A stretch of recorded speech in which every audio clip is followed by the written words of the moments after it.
dans plusieurs bâtiments. L'opération restauration sera réalisée d'ici la mi-octobre, ce qui évidemment satisfait pleinement les travailleurs. On est content de voir que Hydro-Québec, change de position, décide de bouger. C'est ce qu'on lui demandait. On ne demandait pas de tout défaire les salles de bain. On demandait juste une évaluation des endroits, détecter les endroits et de seulement à ces endroits-là de faire la job. Ici Louis Cloutier, un travailleur qui a vécu de près la contamination au camp Flamand d'Hydro-Québec en Haute-Mauricie voit sa santé encore se détériorer. On y revient dans quelques instants.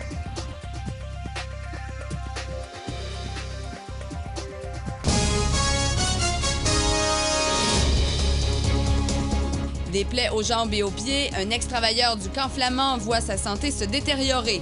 Il en sort partout. Les doigts me craquent, le dessous des orteils me craque. Les boutons commencent à me pousser en dessous des pieds. Bon début de soirée, mesdames et messieurs. Il y a du nouveau dans le dossier des travailleurs contaminés au camp Flamand d'Hydro-Québec en Haute-Mauricie. Cette fois, c'est un ex-ouvrier qui a vu apparaître des plaies sur ses jambes, ses pieds, ses bras. Pour lui, comme pour son infectiologue, eh bien, c'est clair que l'origine de son mal se trouve dans les moisissures décelées dans les dortoirs l'an dernier. Parce que c'était bourré d'infection, ils ont trouvé de l'opérer tout de suite.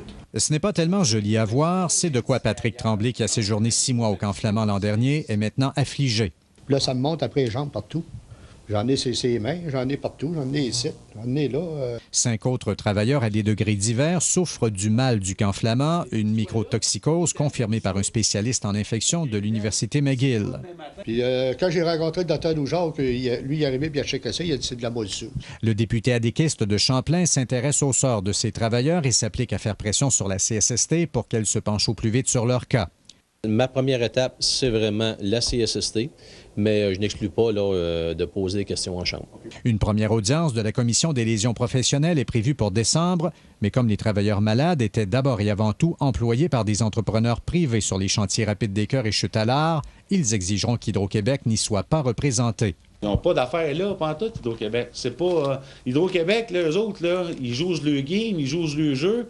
Ils savent que, dans le fond, ils sont responsables. Pour ce qui est de l'enquête de la Sûreté du Québec qui vise à déterminer s'il a pu y avoir négligence criminelle de la part d'Hydro-Québec, elle n'avance pas assez vite au goût des ex-travailleurs. Pour eux, Québec cherche simplement à étouffer l'affaire.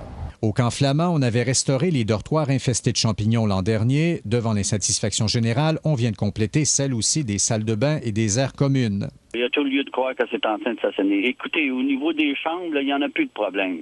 Les travailleurs malades n'ont pas renoncé à poursuivre au civil Hydro-Québec. L'ampleur de leur réclamation sera influencée par les conclusions de la Commission des lésions professionnelles. Louis Cloutier, TVA Trois-Rivières.